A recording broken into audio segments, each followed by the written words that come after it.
I would submit that part of the reason why the healthcare bill fell apart is because when Trump got involved, it frankly made it much less popular, right? How does a bill that's only been out there for 17 days get down to 17% approval?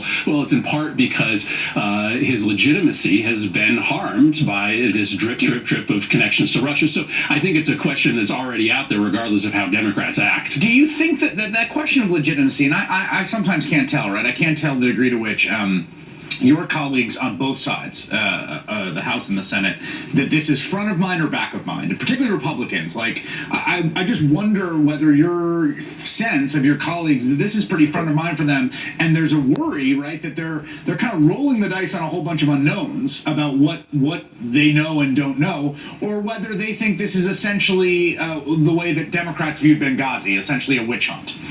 So, we meet as a Democratic caucus every week, and every single week we talk about the Russia investigation. This is front of mind because to the extent that there was coordination between this campaign and potentially the president himself and Russia, that does call into question not just the legitimacy of this president, but the legitimacy of our democracy. And part of the reason why we think we have to get to the bottom of this and fast is because if there is no accountability, then there is no end to Russia's potential manipulation of elections. It won't just be about presidential elections, it'll be about Senate elections and congressional elections as well. Any of us that try to take on Russia will be subject to this kind of interference. So this is absolutely front of mind, and there is, I think, in many of our minds, and in Republicans' minds too, no comparison between this and Benghazi. Remember, Benghazi was a partisan endeavor from the beginning. This, in the Senate at least, has been largely bipartisan. All right, Senator Chris Murphy, thank you for your time.